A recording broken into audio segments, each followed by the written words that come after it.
So what we have here is some yielded aluminum.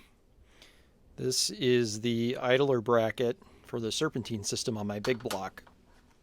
And I drove it to work the other day and didn't even notice anything was wrong because the belt hung on.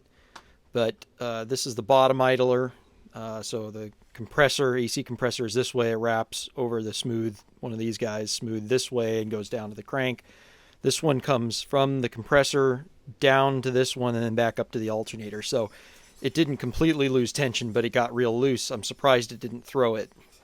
But the only reason I noticed it was pop the hood to take a look under the hood with somebody at work, and we noticed it. So the exact failure mode of this was known just the second that I looked at it. And I remember thinking about this when I installed it, like, hey, that's really crappy design, but this is a March pulley system. So that's a pretty big name in the world of pulleys. You know, they're one of the largest manufacturers. Unfortunately, they're the only ones that make a short water pump setup that fits in my C20. I cannot put a long water pump serpentine setup in there. There's no room with the electric fans. So I'm stuck with this system, and there's a couple different ways to resolve this. And I'm an engineer, so I know a lot of folks that got machine shops and different resources available, but I'm still aggravated about it. I contacted March, and they said, we'll work with you on that. And they said, email this email address, which was at some yahoo.com email address, and I haven't heard back from them. So I'm going to call them again tomorrow, which is Monday. But here is exactly what happened. So this would be the idler. That ear would be right here. The idler would be facing this way. So the belt is going to want to push it up that direction, right? So it's constantly pushing that aluminum tab that way, which is only it's actually a little less than a 1/4 inch thick. It's 0.24, the way that they've got this machine. So this was here, and I can tell just by looking at it, just by looking at the material, this is how it would have been situated, and there's 0 radius in here, the way they machine this. And the other one is that way. And this one is starting to indicate too. You can't really see it in the video, but it has a crack, or what we'd call an indication. So what happened was, you can tell it started to do this, and as it was bending backwards from the belt pushing up on it, you can see, if I can get this to sit here while I'm holding this with one hand, you can see how it kind of tore away right here. And I can take a look at how the piece is bent out here on the very corner. That's exactly what happens. It ripped up and away, which makes perfect sense because I found the idler and the broken bracket off on top of the water pump, between the timing cover and the water pump. So that is exactly how I would expect that to fail. If I was to do a finite element analysis on this, I guarantee that's where the hot spot would be. It would be super hot right here. And I could drop that down.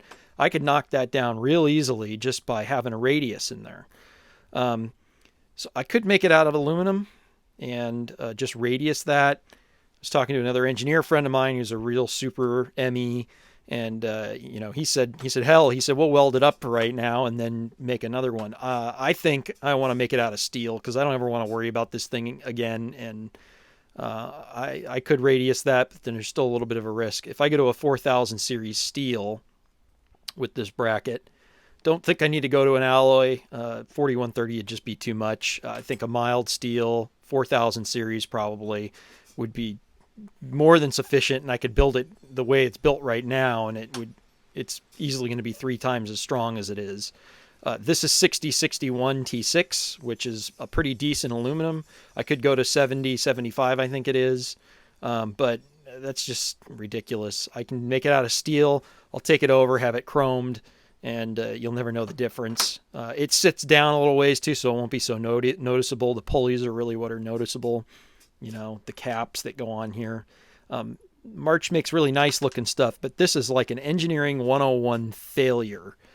You just don't do that. You can't have a straight cut like that.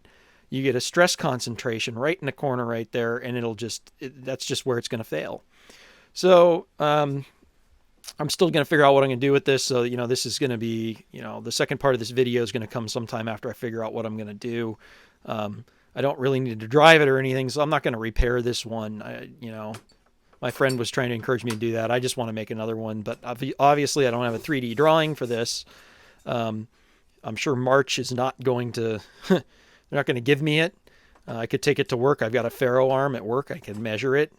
Or I could probably make a 2D drawing and get it to a machinist friend of mine and have one made. But,